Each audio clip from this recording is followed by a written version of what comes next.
de las migraciones masculinas de centroamericanos en tránsito por el occidente pacífico de México.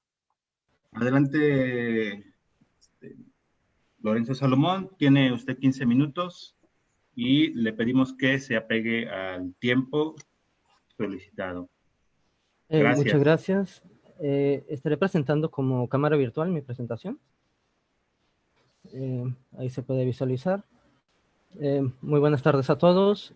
Mi nombre es Lorenzo Salomón. El día de hoy estaré presentando un avance de investigación sobre lo que son las experiencias y significados de las migraciones masculinas centroamericanas por la ruta del Occidente Pacífico en México. Partimos de un objetivo central, que es primero analizar las experiencias del proceso migratorio en poblaciones masculinas. Esto nos lo planteamos desde el Comedor San Francisco de Asís, que es un trabajo que se está realizando en esta institución, para elaborar un diagnóstico y a su vez tratar de fortalecer y construir protocolos de atención específicos, en este caso a poblaciones masculinas, que en sí, usualmente los protocolos de atención se enfocan a otros grupos, principalmente mujeres, población LGTB, infantes, pero también quisimos aproximarnos un poco a lo que es la migración masculina, qué problemáticas conlleva o están inmersas estas poblaciones, o sobre todo en este grupo en específico. Primero, la migración que estamos abordando es a partir de la migración que transcurre mediante las líneas ferroviarias de México, sobre todo lo que es la de Occidente Pacífico, que contempla lo que es Jalisco, Nayarit, Sinaloa, Sonora y Baja California Norte, lo que es toda la ruta ferroviaria. Esto quiere decir que estamos atendiendo poblaciones que viajan arriba de lo que llaman la bestia, a través de lo que es el tren, que es principalmente es migración irregular, una migración de tránsito no estacionaria. Este trabajo lo estamos llevando a cabo desde el Comedor San Francisco de Asís, que se encuentra por encima de la ruta ferroviaria. Está aproximadamente 500 metros de la estación ferroviaria, de la estación del tren.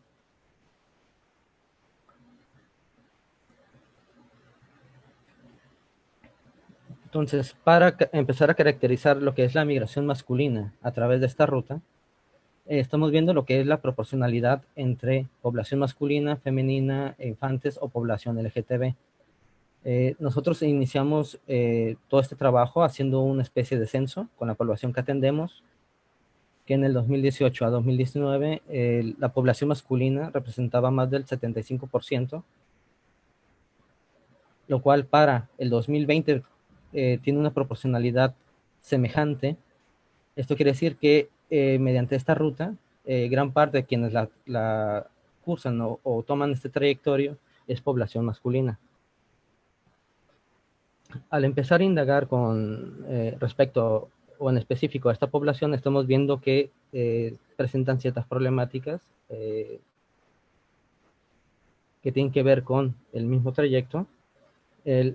La primera es la cantidad de migrantes o de países de origen, que principalmente es de Honduras, seguido por Guatemala, que también hay población mexicana, lo que es migración interna. Tienen en su mayoría los migrantes masculinos tienen una educación primaria, gran parte de ellos tienen una educación básica,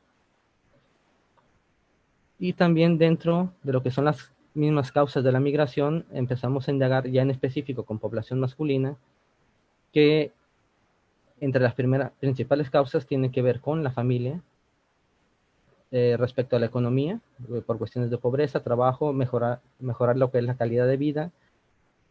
Y en un segundo plano, son cuestiones estructurales de violencia, violencia específica de sus lugares de origen, pero además de estar huyendo de la violencia, esta población también se ve inmersa en un contexto de violencia en México, o sea, dentro de los mismos patrones de violencia en el país. de los cuales prácticamente 4 de cada 10 migrantes que entran a México y que cruzan esta ruta en específico están sufriendo algún tipo de violencia o agresión. Estuvimos viendo también cuál es el tipo de violencia que sufren estas poblaciones, que principalmente es robo, asalto a mano armada, amenazas, abuso de autoridad, y también quiénes son los agresores, que en cierta equivalencia entre las autoridades y los mismos grupos del crimen organizado es casi la mitad de los agresores tienen que ver con autoridades de gobierno o los mismos elementos del crimen organizado, personas, cárteles.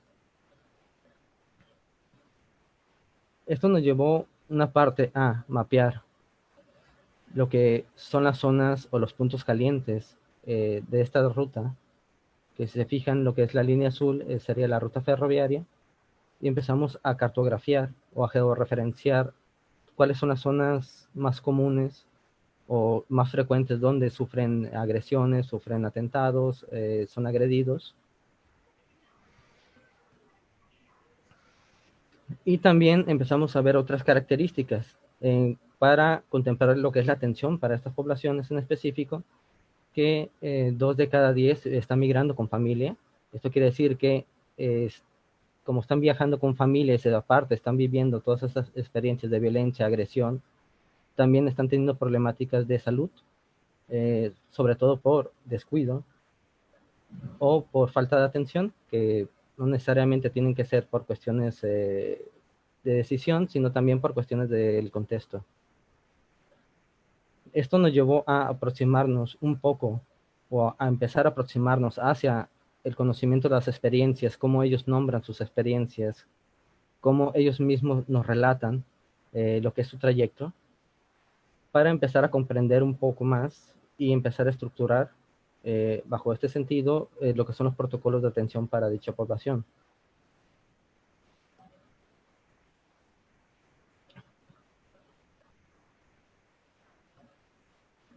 Esto nos lleva a generar ciertas categorías de acuerdo ya al discurso y a la misma percepción que tienen ellos sobre qué es ser migrante y en específico qué es ser un hombre migrante.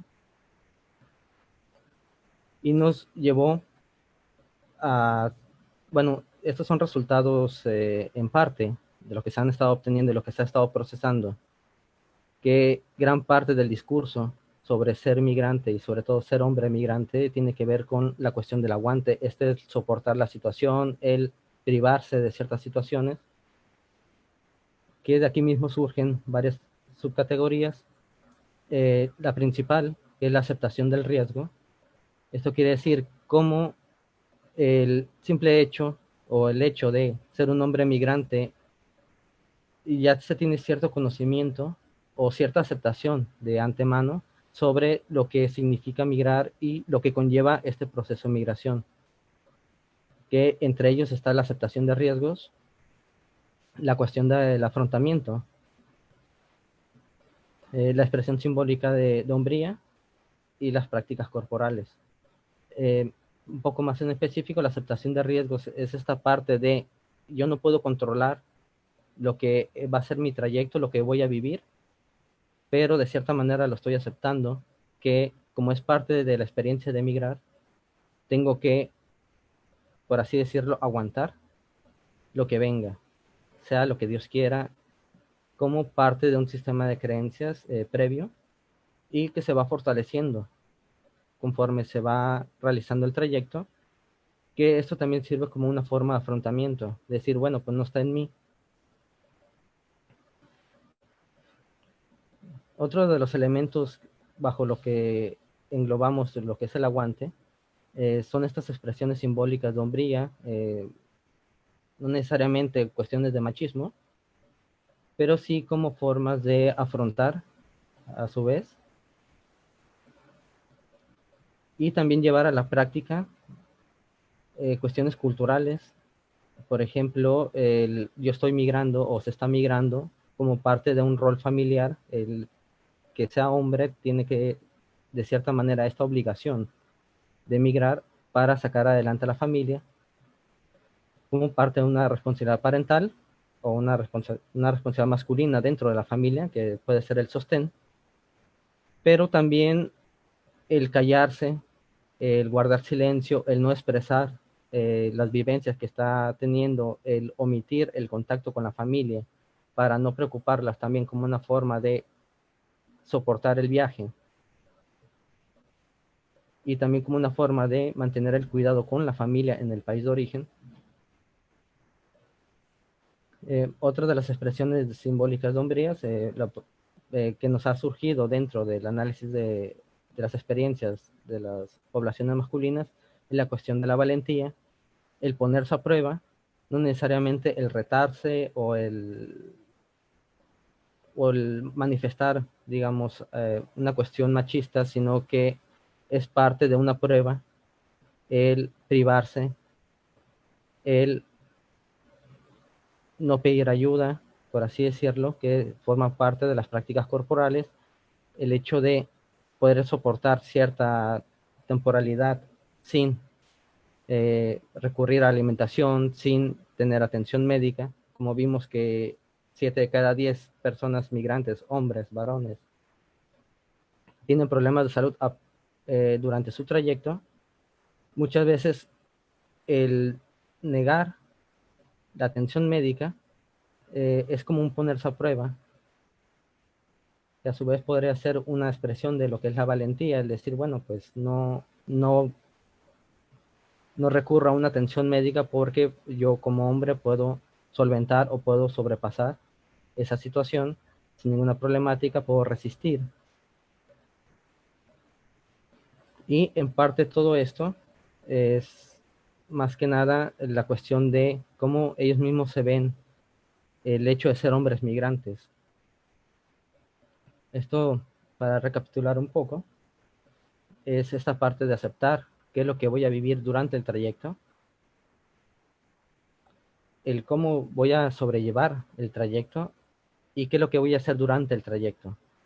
Esto no necesariamente lo tienen desde un inicio planificado, decir, bueno, pues voy a vivir esto o esto otro, sino que se tiene cierta idea, cierta noción de lo que van a experimentar, de lo que van a vivir, de lo que van a sufrir, pero también conforme se van relacionando con otros hombres dentro del trayecto, se van fortaleciendo este tipo de acciones para tanto mostrarse a sí mismos como que pueden aguantar, como mostrarles a los compañeros y a su vez como una forma también de protección a la familia o a las personas que lo acompañan.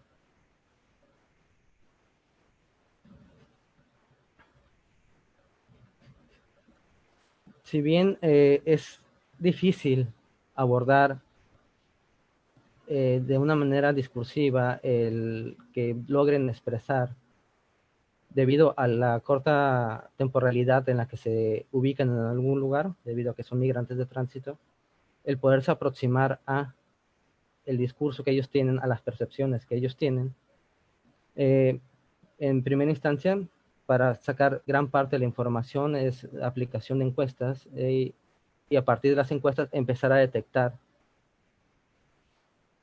estos elementos para seguir con un proceso de una entrevista a mayor profundidad para tratar de comprender en qué elementos podemos intervenir, en qué elementos podemos atender a esta población y a su vez empezar a gestionar estos planes de acción, de ver cuál sería la mejor manera de aproximarnos también a ellos sin tener sin generar conflictos también hacia ellos y poder aproximarnos a lo que es su realidad y poder mediar todo eso mediante lo que son estos protocolos de Un atención. minuto, estimado Lorenzo. Un Bueno, minuto. ya con esto termino. Sería básicamente ver lo que es la experiencia de estas personas para poder construir y mediar un poco más centrado a las necesidades que ellos mismos están expresando y poder lograr que las expresen, que también es muy necesario para poder lograr lo que es la asistencia humanitaria. Bueno, por cuestiones de tiempo ya aquí estaríamos terminando. Muchas gracias. Gracias a usted, estimado Lorenzo, y entonces cederemos la palabra a Ángela Mariana Rosete Dávalos. Perdón, hace un ratito no mencioné, la Universidad de Lorenzo Salomón Cárdenas es la Universidad Autónoma de Sinaloa y el trabajo lo realizó con Ramón Ismael Alvarado Vázquez. Y en este momento entonces damos la palabra a Ángela Mariana Rosete Dávalos de la Universidad Autónoma de Tlaxcala y entonces tiene 15 minutos. Y Adelante. muchas gracias, doctor. Bueno, buenas tardes a todos y a todas los que nos están acompañando.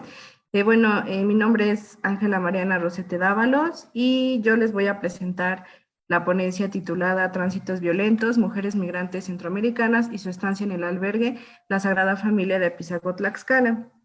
Soy recién egresada de la licenciatura en Ciencias de la Familia y el acercamiento que se tuvo en el albergue fue a través de la realización de prácticas profesionales 2 y realicé algún trabajo de campo y voy a comenzar pues apuntando algunos datos o algunos ciertos pues como comentarios o introducción al tema en base a lo que es la migración centroamericana y pues bueno, no sé si podrían cambiar a la siguiente, por favor.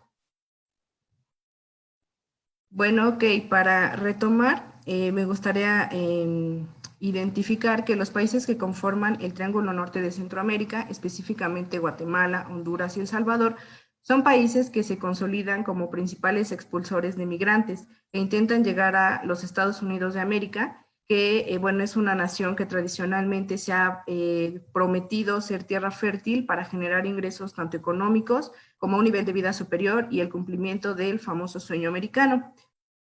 Acá hay un mapa en el cual pueden identificar estos tres países, pero principalmente, de acuerdo al trabajo de campo, se ha consolidado Honduras como el país que principalmente expulsa migrantes hacia los Estados Unidos y que deben atravesar por México para pues llegar a su sueño.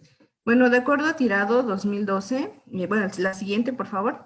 La mayoría de las migraciones centroamericanas hacia Estados Unidos tiene su origen en situaciones políticas violentas, particularmente, acá doy como una breve introducción, que durante la década de los años 80, guerrillas, conflictos armados y conflictos también de ideología política obligaron a hondureños, salvadoreños y guatemaltecos a huir de sus países para evitar esta violencia, tanto como de sus países como de sus gobiernos. Siguiente, por favor. Obviamente la ruta migrante que siguen miles de centroamericanos es la misma que sigue el recorrido del tren. Y de acuerdo a Sakura 2014, el recorrido migrante atraviesa Guatemala y se interna en territorio mexicano, cruza frontera sur por la selva chiapaneca y llega a Oaxaca y Tabasco. Hay quienes entran a Oaxaca a través del mar y de ahí siguen un recorrido hacia Veracruz y luego a Tlaxcala, que específicamente es donde me centro. El albergue está ubicado en el municipio de Apizaco y posteriormente para atravesar a Puebla, el Estado de México, y justamente aquí hay una estación de ferrocarril muy grande en donde se pueden tomar ya ciertas rutas que los encaminarán, por ejemplo, hacia Jalisco, Sinaloa, Sonora, que es la región noroccidental, y también se puede viajar a Querétaro, Guanajuato, San Luis Potosí y Coahuila. Y en esta segunda ruta hay 4 destinos principales, que es Monterrey, Piedras Negras y Reynosa, Nuevo Laredo, para llegar hacia los Estados Unidos. Acá hay un mapa en donde pueden identificar estas rutas del tren. La siguiente, por favor. Principalmente las desigualdades sociales son las que pues suelen ser una constante en las migraciones centroamericanas, la pobreza, el cobro de piso, la delincuencia organizada, de acuerdo a mi trabajo de campo, son las principales razones por las cuales miles de centroamericanos deciden migrar de sus países de origen. Yo me centro específicamente en migrantes centroamericanas y me gustaría, la siguiente, por favor. Acá retomo alguna definición de lo que es migración en tránsito, que de acuerdo a la Oficina del Alto Comisionado de las Naciones Unidas es la estancia temporal de migrantes en uno o varios países con objeto de llegar a otro destino definitivo. México se ha consolidado como un país de tránsito de miles de migrantes para llegar hacia Estados Unidos. El camino no es fácil y dentro del tránsito viven demasiadas vulnerabilidades, abusos hacia derechos humanos y en específico, bueno, la siguiente, por favor. Se identifican ciertas características. Bueno, yo me centro en el trabajo de Wheelers, que es una socióloga que se ha encaminado a estudiar pues los trayectos de mujeres migrantes centroamericanas y cómo la violencia que se origina en sus países pues es uno de los principales motivos por los cuales ellas deciden salir.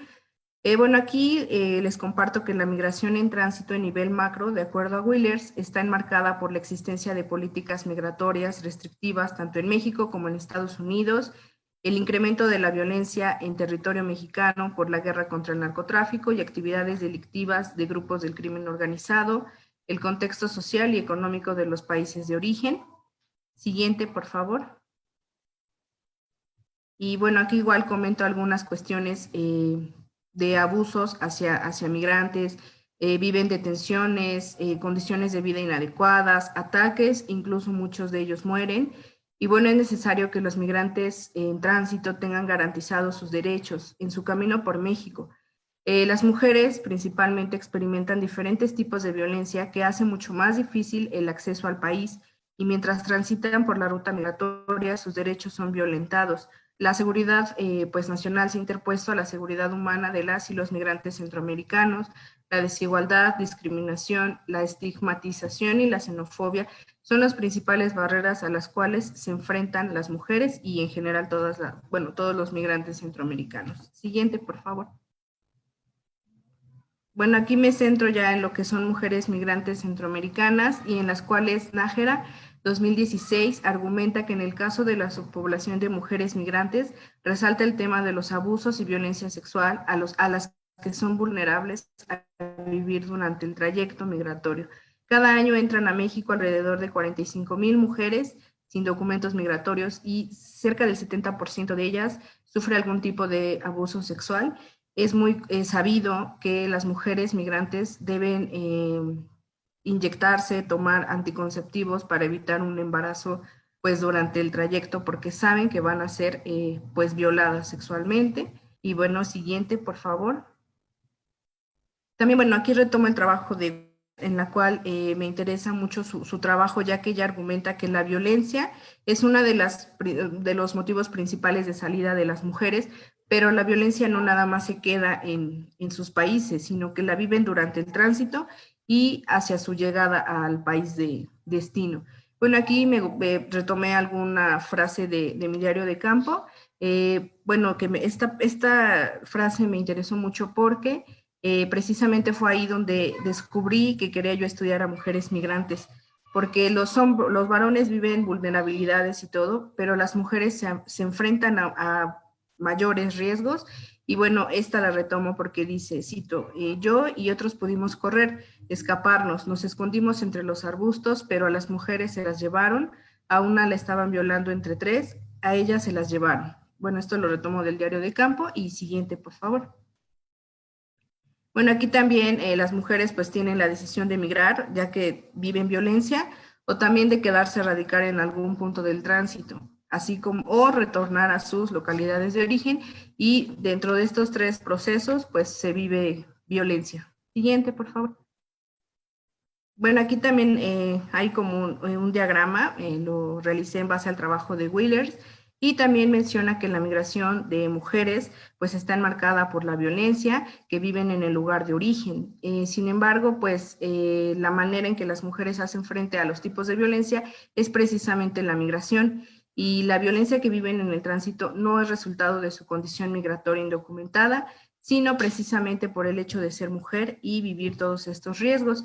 La violencia vivida en el lugar de origen es el impulso para desplazarse. Siguiente, por favor. Bueno, también hay el fenómeno de migración femenina, pues conlleva diversos procesos. Los procesos de agencia, que son las prácticas con las cuales hacen frente a una situación desfavorable y contribuye a mejorar su bienestar subjetivo. Esto quiere decir que la migración para las mujeres es puede ser la práctica para terminar con la violencia que viven en sus países de origen. Sin embargo, también es un proceso de vulnerabilidad por los efectos del sistema social, normativo, simbólico, que pone a las mujeres en desventaja. Todo esto lo retomo de Wellers, 2016, y bueno, las experiencias de estas mujeres migrantes pues están enmarcados por estos dos procesos, tanto de agencia, pero también como de vulnerabilidad. Siguiente, por favor.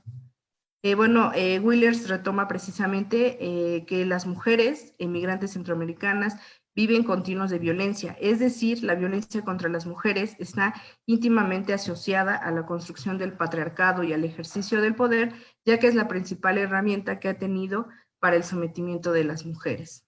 Siguiente, por favor. Bueno, también es importante señalar que desde la visión antropológica existen diversos procesos invisibles de violencia que comprenden la violencia estructural, simbólica y la violencia normalizada. Citando a López, Bastos y Camus, 2019, la violencia estructural hace énfasis en la forma en la que grandes fuerzas políticas y económicas históricamente arraigadas causan estragos en los cuerpos de los sectores de la población socialmente vulnerable. También la violencia simbólica, el cual fue desarrollada por Pierre Bourdieu, se refiere al mecanismo por el cual una persona normaliza merecer los agravios que recibe. La normalización de la violencia es precisamente pues toda esta indiferencia social de todas las brutalidades que se cometen institucionalmente.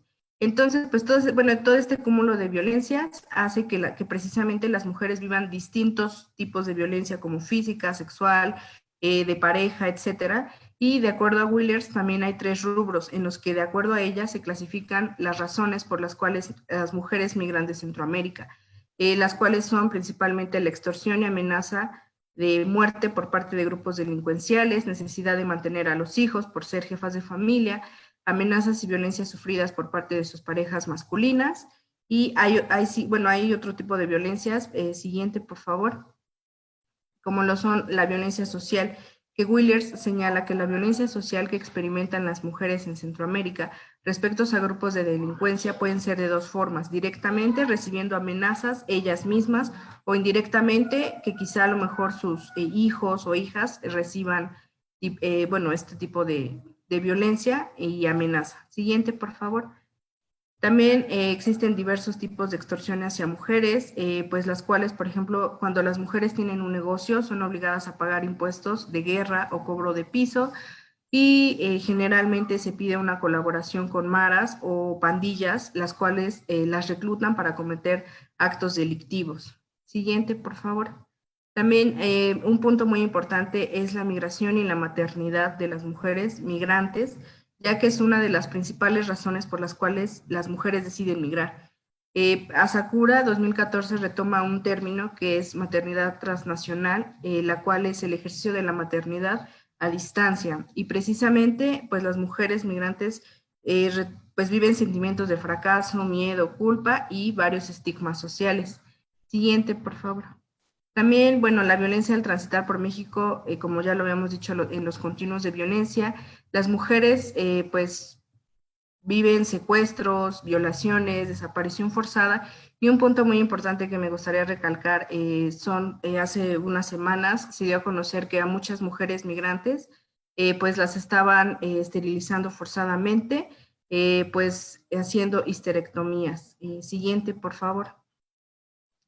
Bueno, aquí retomo un punto de lo que es las asociaciones civiles, las cuales son de suma importancia para satisfacer necesidades básicas de las y los migrantes, ya que brindan alimento, agua, artículos de aseo personal, llamadas gratuitas, y las asociaciones civiles pueden ser llamadas como un oasis en el desierto. Brindan orientación médica, legal y psicológica, y orientan en la defensa de derechos humanos. Sin embargo, también necesitan que la sociedad brinde apoyos, creando lazos de solidaridad. Siguiente, por favor. Bueno, acá retomo 3 testimonios que recabé en mi diario de campo. Y bueno, pues está la historia de Wendy, de 26 años, quien es de Guatemala. Y pues en Guatemala sufrió violencia física, sexual, incluso Un minuto, estimada Mariana. Sí, intento de abuso sexual. Es jefa de familia y sufrió un secuestro en Veracruz. Entonces, obviamente, todos estos continuos de violencia que Wheelers nos habla, sí, en el diario de campo, pues sí se comprueban. Y siguiente, por favor. Bueno, también existe la violencia en el destino. Ya para terminar, pues también apunto algunos como violencia física, sexual, violencia de pareja, deportaciones, falta de redes de apoyo y empleos precarios y mal remunerados. Siguiente, por favor. Y bueno, ya para terminar, las conclusiones pues son reconocer la importancia de la violencia que este sistema patriarcal impone hacia las mujeres para comprender las distintas formas de violencia desde un punto de vista interseccional, cómo se relacionan todas estas vulnerabilidades que viven las mujeres migrantes, reconocer la falta de políticas públicas de cuidados, protección a las mujeres desde los lugares de origen, garantizar a las mujeres la atención en salud en México, ya que muchas de ellas hace unas semanas pues me enteré que a una chica en el albergue había ingresado y Tiempo, pues... Mariana. Ok, bueno, eso sería todo y muchas gracias. Y gracias. Y ahora cedemos entonces la palabra a Abigail Ruiz, quien va a presentar un trabajo que realiza con Araceli Espinosa Márquez. Araceli Espinosa Márquez es de la Benemérita Universidad Autónoma de Puebla y Abigail Ruiz es de la Universidad Autónoma de Tlaxcala, de México, y presentan el trabajo Experiencias en Contraste, Vulnerabilidad y Exposición a la Violencia durante el viaje entre hombres y mujeres en Guadalajara, México. Les invitamos también a que si tienen alguna pregunta que vaya surgiendo durante las presentaciones, la coloquen en el chat, recuerden con mayúsculas para mayor facilidad de poderla identificar. Adelante, Abigail. Sí, muy buenas tardes. Gracias, doctor. Un gusto saludarlo aún en la distancia. Y como comentaba el doctor, esta ponencia tiene como título Experiencias en Contraste, Vulnerabilidad y Exposición a la Violencia durante el viaje entre hombres y mujeres en Guatemala, México. La siguiente, por favor. Bueno, como ya mis compañeros en sus exposiciones han explicado cómo es este viaje migratorio por México, han resaltado pues las vulnerabilidades, los peligros que se tienen en el camino. Y el lugar donde se tiene esta investigación pues es en la ciudad de Guadalajara, por lo tanto se ve que hay el uso de la ruta Occidente-Pacífico. Para ese momento es necesario analizar y comprender la suma de los desgastes físicos, la suma de los desgastes por el clima, por la experimentación desde los climas cálidos en el sur de México, los climas fríos por el centro de México, y todo ello aumentando también si viajó por tren, todos los peligros que puede sufrir, si viajó por caminando, cómo todo esto se suma para que en el momento que llegan a Guadalajara se ve que hay pues una disminución en el peso de los migrantes, también una disminución en los recursos económicos, o para ese momento ya son nulos, ¿no? Entonces, se ve en cómo todo ello va sumando para el momento que están en Guadalajara, pues el contexto de vulnerabilidad es aún mayor. Cabe resaltar que esta ruta del occidente es la más larga. Mi compañera anteriormente mostraba un mapa que veía las rutas que tomaban y a pesar de que es la más larga, se considera que es una ruta que hasta cierto punto es más segura comparándola con la ruta del Golfo, puesto que se tiene pues estos altos índices de peligro, en la toma de pues lo que son los cárteles y entre otras cuestiones. Y sobre todo esta ruta Occidente-Pacífico se caracteriza por los climas extremos, por el desierto de Sonora y también pues el compañero explicaba algunas cuestiones en Sinaloa. La siguiente, por favor. Bueno, teniendo este contexto y conociendo la situación migratoria, se llegó a preguntar qué elementos configuran la vulnerabilidad de los hombres centroamericanos en su tránsito por México y qué elementos configuran la vulnerabilidad de las mujeres centroamericanas en su tránsito por México. Siguiendo cómo perciben el viaje de las mujeres, los hombres en tránsito, cómo perciben el viaje de los hombres, de las mujeres en tránsito y qué estrategias de superación de la vulnerabilidad se desarrollan a partir de la construcción de género. Es decir, tratamos de hacer una comparación entre la percepción de los hombres y la percepción de las mujeres. Algo creo que muy lindo que podemos tener, viendo que las exposiciones anteriores, el tema primero era de los hombres y el tema después era sobre las mujeres, y aquí tratamos pues de comparar a estos dos sectores de población. La siguiente, por favor. Que viene siendo el tema de metodología. Bueno, la hipótesis. La migración centroamericana en su tránsito por México está claramente expuesta a la violencia por diversos actores, pero la violencia que sufren hombres y mujeres están diferenciadas en razón de género y no es todo único. Y en esa razón de la comprensión de los roles de género que se desarrollan diversas estrategias para superar a la vulnerabilidad que el tránsito impone a las personas migrantes centroamericanas en México. Eso quiere decir que la experiencia migratoria es diferente a partir del género. La siguiente, por favor. Que viene siendo ahora sí temas de metodología. En primer lugar, esta investigación es de corte cualitativo. Se tienen lo que son, la información se tiene a partir de entrevistas a profundidad que se hicieron durante el verano del 2018 en la ciudad de Guadalajara, alrededor de las vías. Se tiene que hay una edad de entre 24 y 42 años, proveniente principal de Honduras, y que estos análisis de datos se hicieron a partir de la teoría fundamentada. Aquí hay una breve tabla que visibiliza pues, los datos demográficos de las personas para tener un breve contexto de quienes se estudiaron. La siguiente, por favor. Y bueno, los resultados hemos visto que hay peligros y riesgos dependiendo el medio de transporte utilizado. Hablamos también pues las estrategias de cuidado que tienen las mujeres y las estrategias de cuidado que tienen los hombres ante los riesgos y vulnerabilidades del viaje, y también las percepciones que se tienen de sí mismos y de las otras personas. La siguiente, por favor. Que aquí se hace una comparación de las entrevistas que hicimos. En primer lugar, la violencia física, que es esta violencia que sufre hacia el cuerpo. Y vemos que aquí la violencia que sufre un hombre, me voy a permitir leerlo, me ha tocado ver. Una vez me tocó ver cómo agarraron a balazos con cuernos en tren de Tierra Blanca y corrí y me escondí, porque sí levantaron mucha gente esa vez, los Zetas.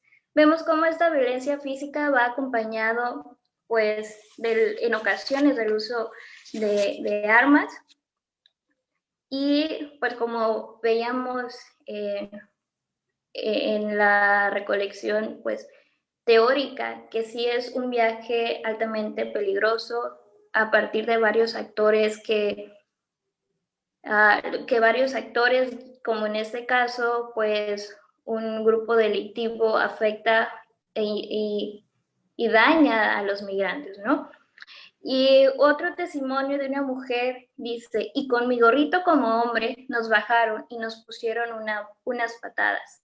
Y yo como hablé, que por qué lo golpeaban. Y ya me dice, ¿eres mujer? Le digo, sí. Ya me dice, hazte para acá. Y era la única mujer que venía yo ahí. Y hazte para acá. Hey, después de que yo hablé, ¿verdad? Mi voz. Y ya me dijeron, hazte para acá. Y ya.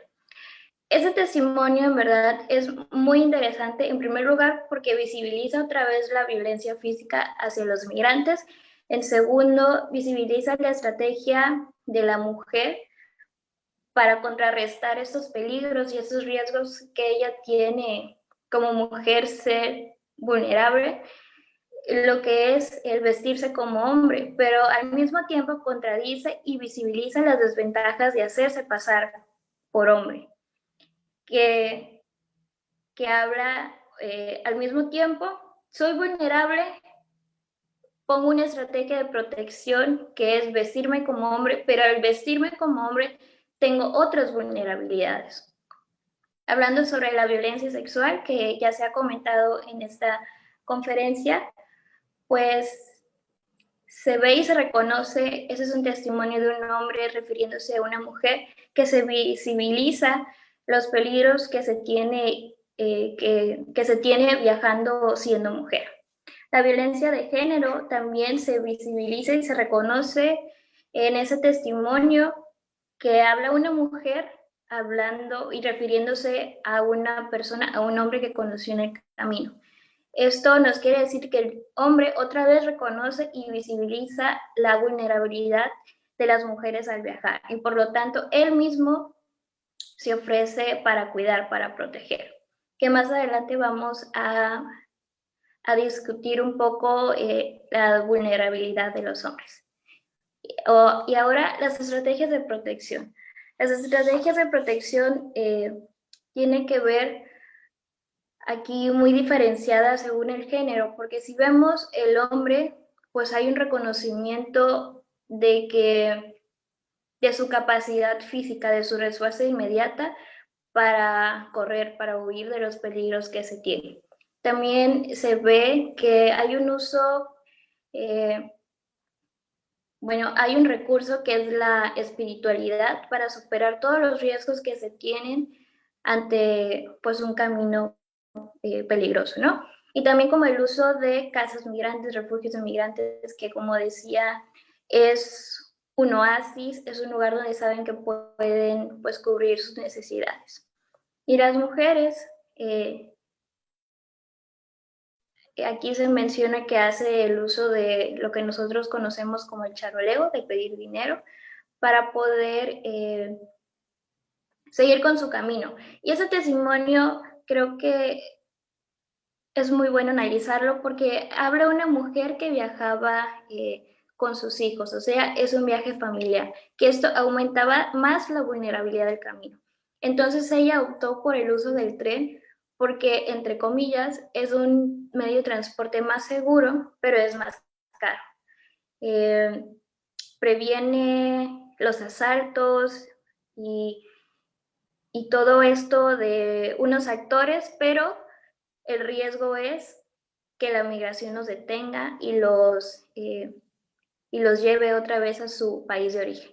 Pero ella dice, mi estrategia es que vayamos físicamente bien arreglados. ¿Para qué? Para parecer un mexicano más. Entonces vemos cómo es la creatividad del migrante que se las arregla en el camino por todas las cuestiones que pueden pasar. Y ahora la percepción del viaje del sexo opuesto. Los hombres, al ver la vulnerabilidad de las mujeres, hacen estrategias para contrarrestar esa vulnerabilidad y saben que al tener esa consideración hacia la mujer tienen un beneficio mayor.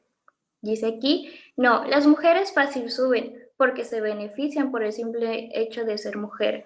Cualquiera les da un ride. En cualquier lado que llegan a pedir algo, se los da. Y hay una recomendación de un hombre. Se le preguntó si viajaran sus primas, si viajaran mujeres, ¿qué recomendaciones puede decir? Y decía, pues si pueden conseguir un novio, hay que las vayan cuidando. Es otra vez el reconocimiento de que por la misma vulnerabilidad se realizan estrategias que contrarrestan esta vulnerabilidad. Y la mujer misma reconoce estas facilidades, estos privilegios, que es que alguien más los ayude, principalmente los hombres. Y por lo último, la percepción del viaje y de uno mismo. El hombre dice, de un hombre ya desconfían más porque piensan que es para tomar, que no es la misma confianza que genera cuando pide ayuda a comparación de una mujer. Y también dice, feliz me siento, me gusta explorar cosas nuevas, pues para mí bien, pero como le digo, yo he tenido suerte. A lo largo del análisis de datos reconocemos y vemos que los hombres tienen dificultades para reconocer su propia vulnerabilidad, que hay una confianza en su capacidad física y muchas veces esto lo hace a convertirse en consejeros y protectores de las mujeres, que complementa un poco, yo creo, con lo que hablábamos, bueno, escuchábamos hace rato sobre esa dificultad de percibirse como personas vulnerables, personas que están en exposición al peligro. Y en comparación a las mujeres, ellas mismas reconocen su propia vulnerabilidad, lo que hace que haya una elaboración de estrategias de cuidado. La siguiente, por favor. Que ya serían las conclusiones, que hay un reconocimiento por las mujeres de su propia vulnerabilidad y eso lo hace elaborar pues estrategias de cuidado. Los hombres, por su parte, hay una dificultad para reconocer vulnerabilidad, lo que hace que en vez de cuidarse a sí mismos, prefieren dar el cuidado hacia las mujeres. Se tienen diferentes tipos de violencia respecto al género y los riesgos a enfrentarse en el camino son diferenciados. Y la siguiente, por favor. Dejo aquí los correos de las exponentes por si tienen algún dato más para seguir hablando y argumentando sobre esa exposición y agradezco por el espacio y por la atención prestada. Muchas gracias. Gracias, estimada Abigail. Y bueno, cedemos ahora entonces la palabra a Sandra Milena Munevar Meneses. Ella es de Flaxo, México, y presenta el tema de características socioeconómicas de los hogares con inmigrantes del norte centroamericano en México 2015. Adelante, Sandra. No sé si... Sí, ando por aquí. Bueno, pues muy buenas tardes a todas y a todos. Muchas gracias al comité organizador, a todas las personas que hacen parte de este evento. Como ya lo mencionaba el moderador, mi interés en este caso es presentar algunas características socioeconómicas de aquellos migrantes que, a diferencia de las exposiciones anteriores, han decidido permanecer en México. En este caso, yo me centro en migrantes del norte centroamericano, entendido como Guatemala, Honduras y El Salvador. Si me regalas la siguiente, por favor.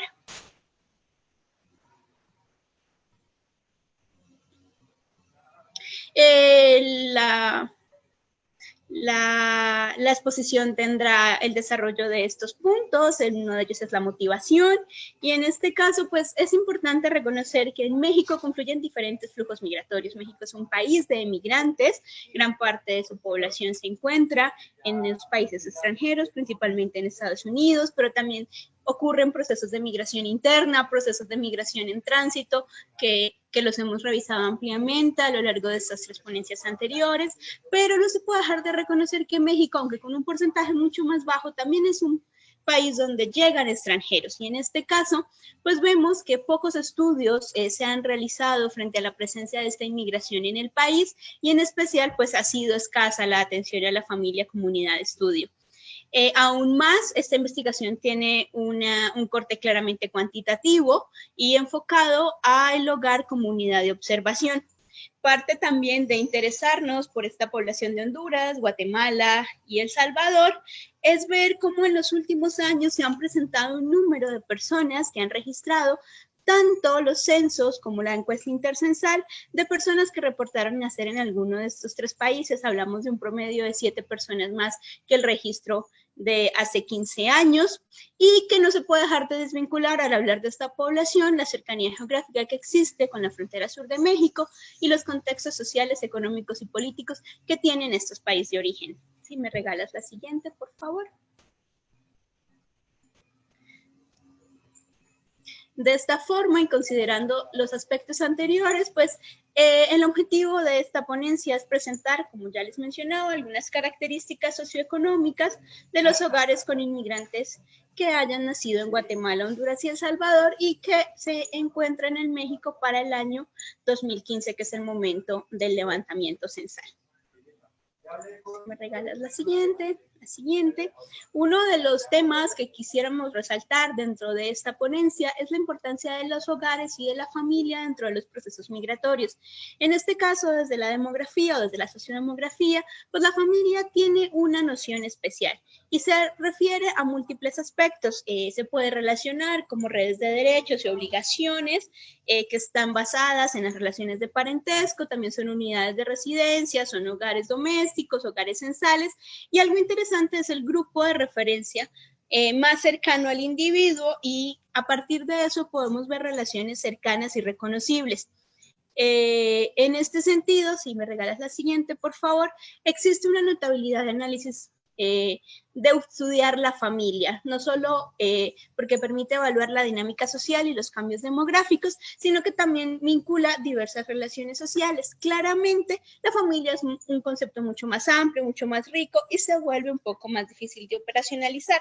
Entonces, para darle una delimitación a lo que sería familia, en este trabajo los hemos centrado un poco en una delimitación de hogar y está asociada a un grupo de corresidentes que tienen un rango distintivo de compartir consumo de bienes y servicios, y esto nos va a dar una idea clara de aquellas relaciones de parentesco que existen dentro de las personas que comparten una misma vivienda. Si me regalas la siguiente, por favor. Claramente ya aspectos que ha encontrado la literatura, los migrantes adultos de Guatemala, Honduras y El Salvador cuentan con bajos niveles educativos comparados con otros grupos de inmigrantes que están en el país, y por eso aquí queremos centrarnos un poco en hablar de la educación, la ocupación y la calidad de la vivienda como algunas de esas características socioeconómicas de los hogares con inmigrantes. Vemos en el caso de la educación, quisimos alejarnos un poco de aquella reportada por el jefe del hogar, y lo que se hace es construir una educación relativa del hogar, pensando en esta idea que no solo da la formación de capital humano presente de aquellos inmigrantes, sino que también vincula la educación de las personas adultas con otros miembros del hogar. Y entonces hablamos un poco de esta transferencia intergeneracional, porque al alejarnos de la educación que reporta el jefe del hogar, quisimos construir un indicador que nos diera una idea quizás un poco más clara de las condiciones de estos hogares, y entonces hablamos de la educación como una de estas variables asociadas a las condiciones socioeconómicas. Si me regalas la siguiente. Para lograrlo, pues accedimos a la encuesta intercensal que levanta el INEGI para el año 2015 de México. Y es interesante porque aquí nos quedamos con todos los hogares donde al menos uno de sus integrantes reporte haber nacido en Guatemala, Honduras y El Salvador. Esto va a significar que no solo estamos hablando de la información de esos inmigrantes, sino que también nos estamos quedando con su contexto más cercano, con su núcleo social más cercano, en este caso son los hogares.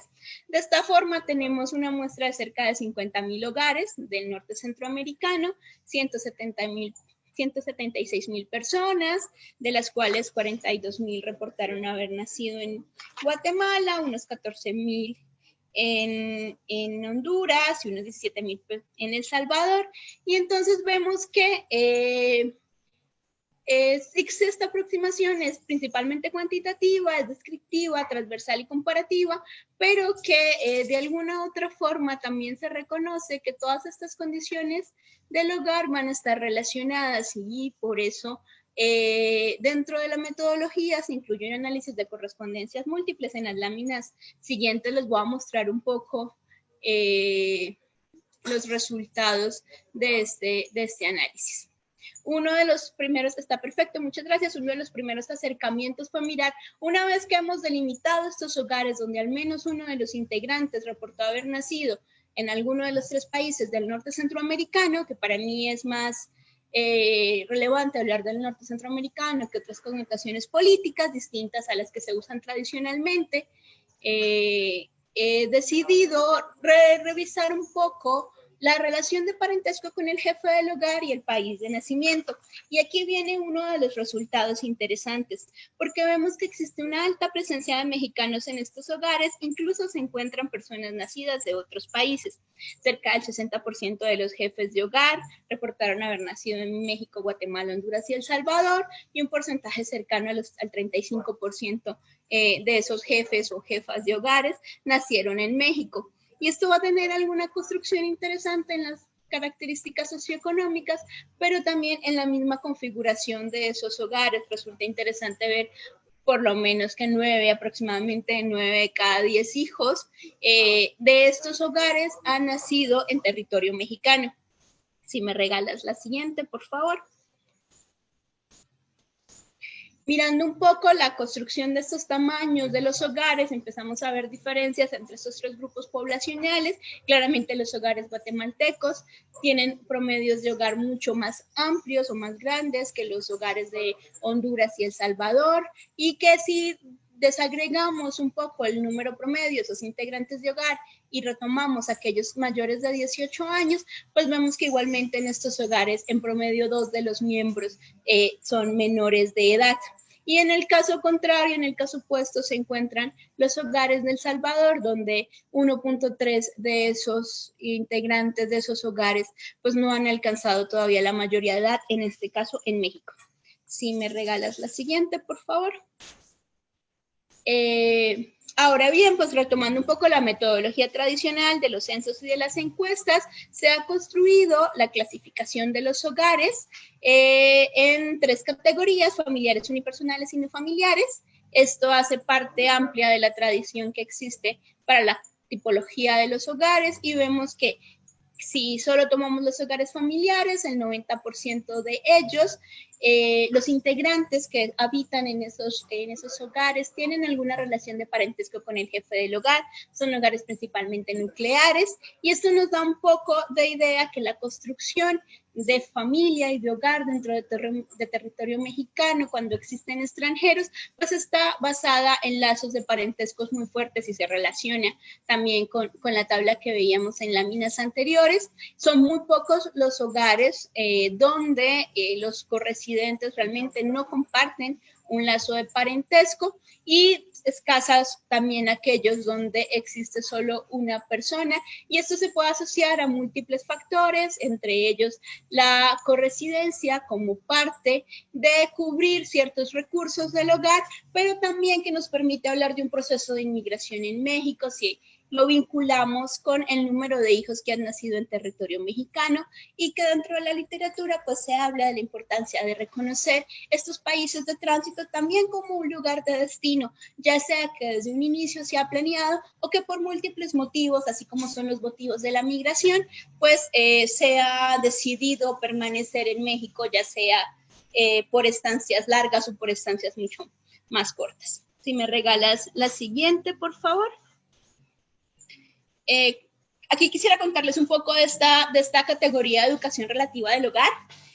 La construcción parte de una propuesta de Charry, claramente para trabajar sus propios temas. Yo la adopto y lo que hago es tener un patrón, digamos que con cuál compararlo, y me quedo a nivel de estado con el promedio de años de educación por edad y sexo de toda la población que existe a nivel estatal.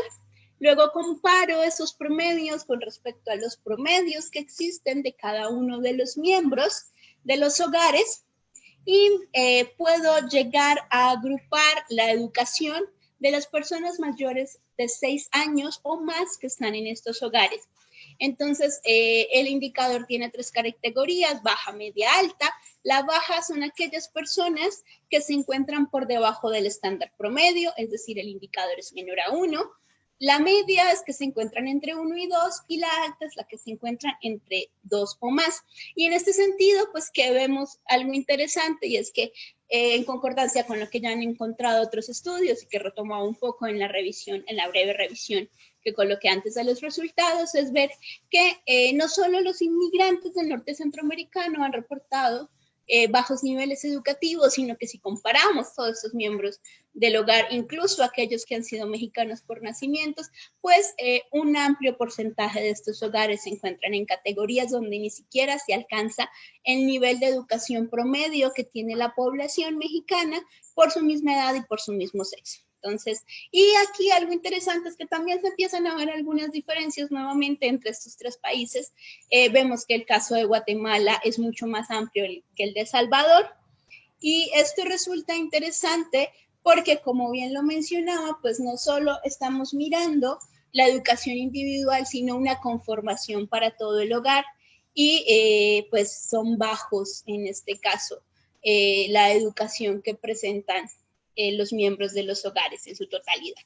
Para el índice de calidad de la vivienda me quedo, si me regalas por favor un segundo más, con 7 indicadores básicos: calidad o material de los pisos, cuarto exclusivo de cocina, cuarto exclusivo de baño, si hay hacinamiento dentro de estos hogares, si hay agua entubada. Si me lo regalas un momento en la anterior, te lo agradecería, muchas gracias.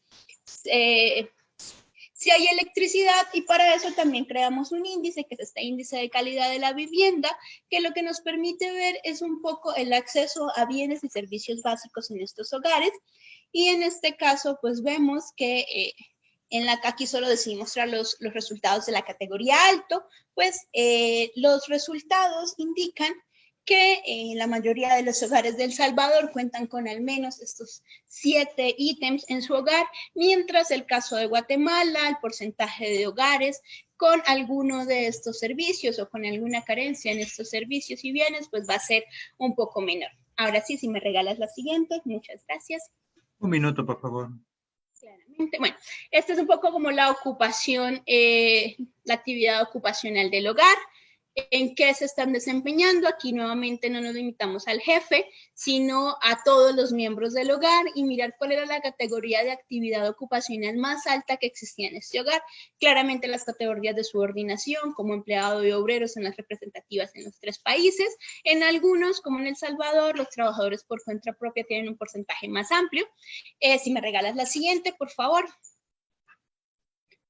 Y creo que con esta finalizo. Es un poco ver, ese análisis de correspondencia múltiple lo que me permitía crear era grupos parecidos, y entonces ver cómo estas variables, tanto educación como ocupación, se relacionaban con entre ellas mismas y con otras variables territoriales. Y en este caso, pues se forman 3 grupos claros de población guatemalteca ubicada en el sur del país, con bajos niveles educativos, con baja calidad de la vivienda, con características muy de obrero y peón. Entonces, lo que nos está mostrando es esta conformación de grupos que comparten ciertas características. En el caso de Honduras, ubicados quizás hacia otro tipo de regiones, donde la actividad representativa es más empleada. Y bueno, eso sería todo de mi parte. Muchas gracias por su atención. Muchas gracias.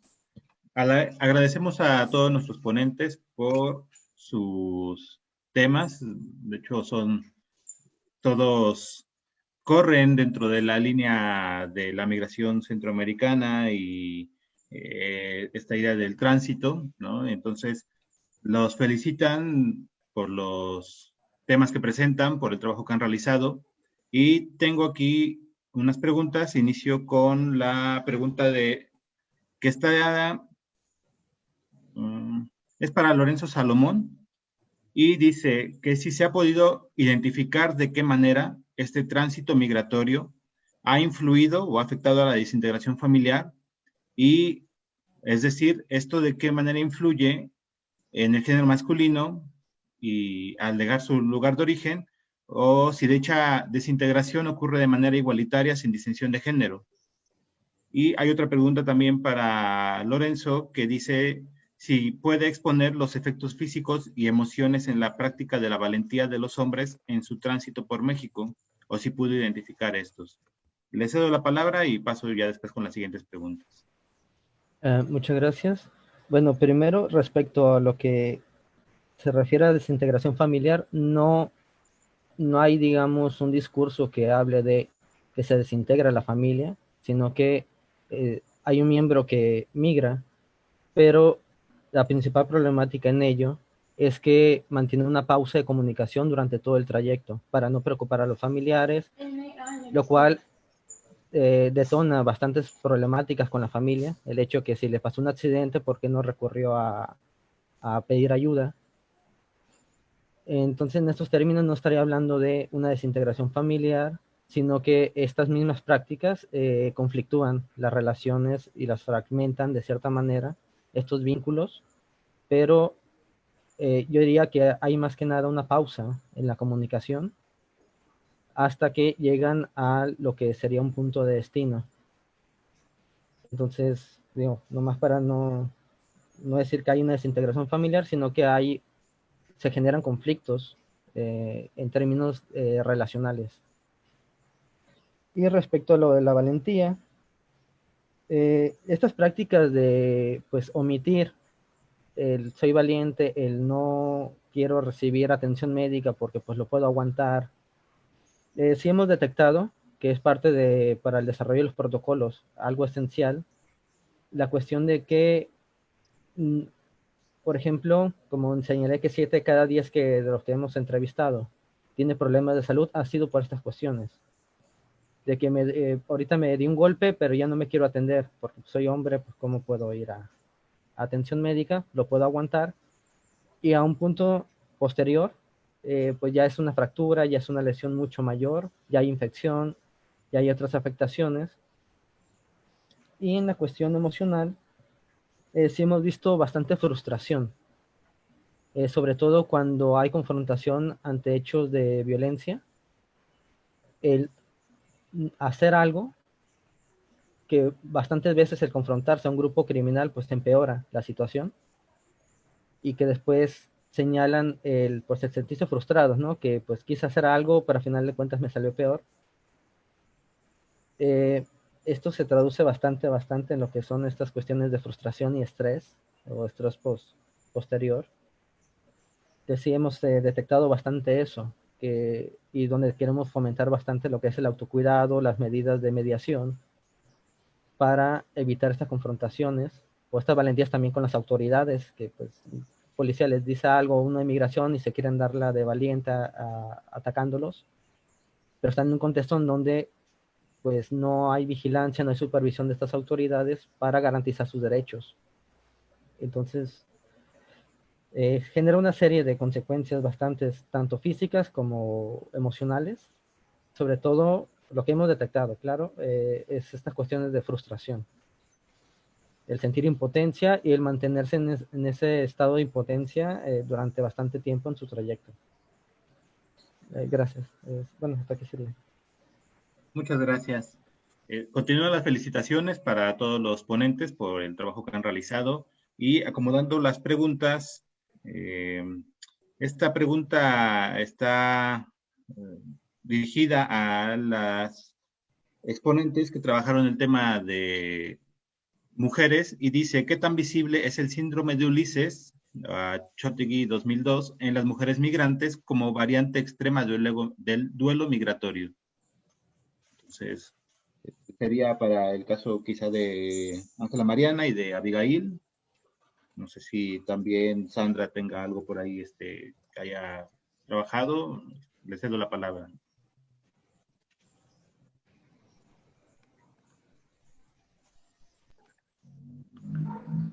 Las mujeres migrantes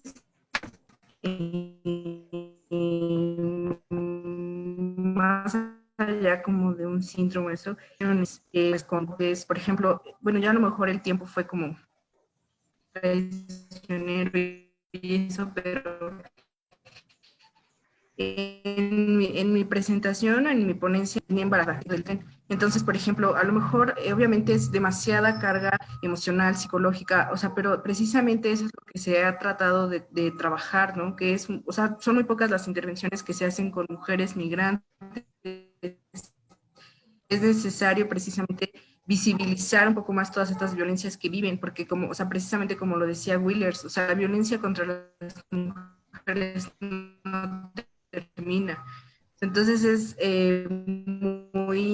necesario totalmente, obviamente, bueno, un síndrome de, bueno, actual es como muy extremo lo que vive, ¿no? Incluso, pues, hay albergues que a lo mejor, pues, sí llevan como esta parte de acompañamiento y eso, pero, pues, más allá, pues, es precisamente al menos garantizar que a las mujeres que son violadas en el tránsito, pues, al menos que se garanticen, pues, los anticonceptivos de emergencia para evitar un embarazo, o, pues, tratar lo más pronto posible de brindarles, pues, los antirretrovirales, situación que hace pocas semanas me enteré que sucedió en el albergue.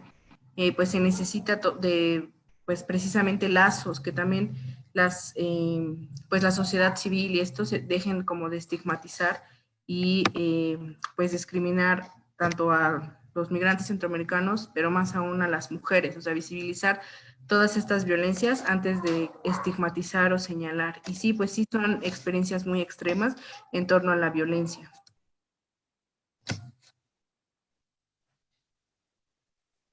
Gracias, Mariana.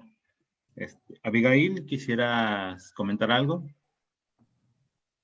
Sí, solo comentar que en mi caso, en las investigaciones que se hicieron, pues hubo identificación de todo lo contrario. Yo creo que en el mismo, en la misma trayectoria, pues migratoria también se puede tener una percepción totalmente diferente que va a llevar hacia el tema que es la capacidad de aprender de lo que ha vivido, de la capacidad de reconocer, pues que son fuertes, ¿no? En uno de los testimonios decía, yo me considero valiente por todo lo que he pasado. Entonces, creo que se puede identificar que también se vive una experiencia positiva al momento de comprender lo que ha vivido en el viaje. Gracias, Abigail.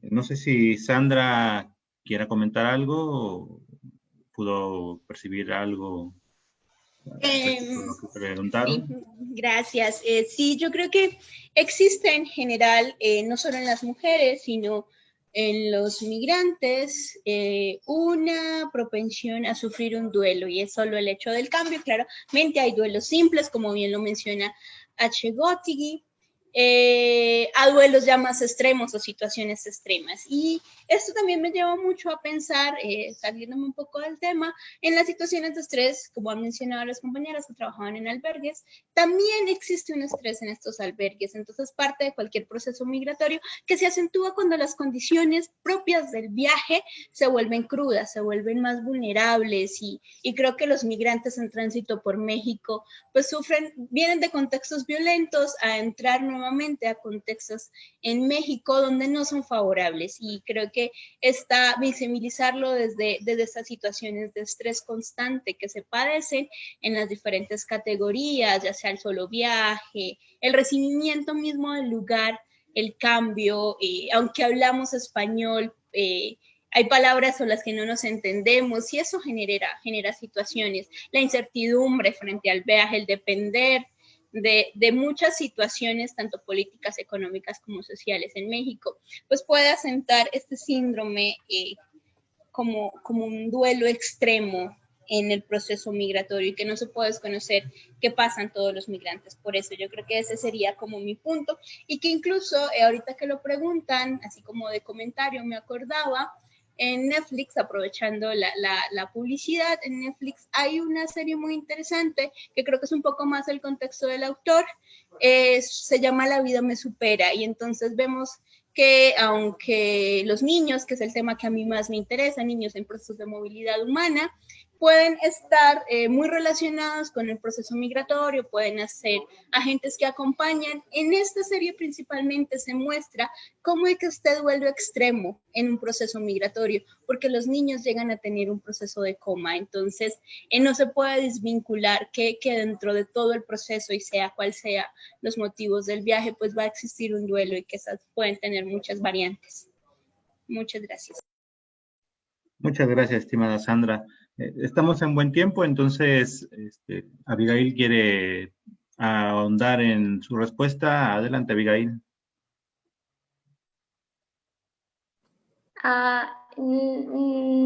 Honestamente, quisiera resaltar, bueno, en mi exposición tuve 2 errores. Hablaba sobre migración en Guadalajara y dije Guatemala, y también exponer en el viaje que decía de la familia, que fue un viaje en autobús y no en tren. Eso es algo que quisiera aclarar de mi exposición. Y de mi respuesta, pues nada más mencionar que el concepto que quería decir era resiliencia en los migrantes. Obviamente no niego toda esa percepción de duelo, esa percepción de la adecuación a un nuevo territorio, una nueva cultura, pero también expongo pues la capacidad del migrante para aprender de sí mismo y de toda la situación, para enfrentarse a los retos de la vida y enfrentarse a los retos de su tránsito. Gracias, Abigail. Y la última pregunta es para cualquiera de los exponentes, o sea, entre los 4 pueden responderla, y dice así: ¿se puede considerar la migración como un problema social para México? Adelante, no sé, ¿quiere iniciar Lorenzo? En el orden quizá en el que presentaron, podemos irnos. Adelante. Bueno, dependiendo a qué se refieran con problema social, podemos problematizar la migración como investigadores. El que sea un problema, ya en términos más llano, o sea, que sea algo que afecte, está afectando, claro. O sea, esta va a ser una situación en la que pues ya México va a ser un país de llegada, de destino, ya dependiendo si gana o no el Trump ahorita, que también depende mucho de cuestiones sociopolíticas, no tanto de política migratoria mexicana o de la política nacional, también depende mucho de las políticas internacionales. Con Trump ya vimos que el cierre de la frontera norte causó todos esos estragos, la persecución, la criminalización de los migrantes, el incremento de la violencia en el país. O sea, no necesariamente tiene que ser de los migrantes, sino que también los migrantes se están metiendo a esos escenarios. No quiero decir que ellos son los que están delinquiendo, pero están entrando en territorios donde la violencia es fuerte. Entonces se están volviendo víctimas, pero también se están volviendo agentes de desarrollo. Tenemos la pequeña Haití en Tijuana. O sea, también se están quedando aquí, están contribuyendo al desarrollo. Entonces, en sí una problemática, dependiendo cómo lo veamos, pero van a ser casos muy específicos. Y la problemática, ya digamos, de una manera muy, muy general, depende de la política migratoria exterior. Y ahorita no es posible visualizar pues, cómo nos va a afectar, porque quizás se flexibilice un poco más la política migratoria de Estados Unidos, o no, y qué repercusiones va a tener la política migratoria mexicana.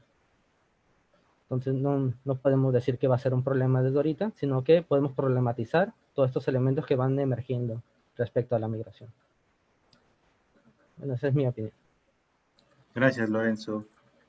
Abigail. Bueno, creo que también comparto con Lorenzo un poco de, pues, problematizar un poquito más la pregunta. Y yo quiero contestar a partir de las teorías migratorias, a partir de la teoría de sistemas mundiales, que esa teoría habla que la salida de los migrantes de su país de origen los lleva a buscar pues mejores condiciones de vida, y que ellos en el lugar de destino que se implantan, ellos realizan un trabajo no calificado, un trabajo que los nativos pues rechazan. Entonces, no sé si yo tengo una visión positiva ante pues la migración, pero yo creo que muchas veces en vez de preocuparnos en esos temas podemos ver los beneficios que la migración tiene hacia el país de origen, hacia el país de destino. Veíamos que la migración en México como país de destino va aumentando cada día más. Si preguntas a los migrantes a dónde quieres llegar, muchos te mencionan a Monterrey. Y creo que podría ser bueno cuestionarnos qué trabajo harían en Monterrey, ¿no? Y según esa teoría harían el trabajo que los nativos no quieren hacer, y muchas veces ese trabajo es mal pagado, pero ellos prefieren porque es un beneficio a su familia, va a ser algo que ellos no pueden conseguir en su país de origen. Entonces, honestamente, ya cuestión subjetiva y propia, yo no considero, pues, como decía la pregunta, un problema social para México. Claro, no quiero decir que todos los migrantes que pasan por México tienen este sueño, pero sí exponer más, pues, los beneficios que la migración trae hacia los países de destino. Gracias, Abigail. Una disculpa, en el orden iba Mariana antes, la brinqué, pero adelante, Mariana. Sí, iba yo, pero no hay problema, doctor. Sí, bueno, principalmente, tanto como problema, pues bueno, igual no sé cómo, que tuvo que haber como explicado mejor bueno, no sé la pregunta, pero en ese aspecto, pues yo no lo considero como un problema. O sea, generalmente, de acuerdo al trabajo de campo, pues la mayoría sale precisamente pues, por diversos problemas, ¿no?, que enfrentan en pues, en su ciudad de origen, en su país de origen. Entonces, pues obviamente son problemas arraigados de tiempo atrás, ¿no? O sea, por ejemplo, guerrillas, a lo mejor hace 20, 30 años, guerrillas, conflictos armados, conflictos políticos, ¿no? Pero, por ejemplo, actualmente, pues la mayoría dice que huyo de la violencia porque me cobran derecho de piso o porque quieren, pues, reclutar a mi hijo o a mi hija para las pandillas, para los maras.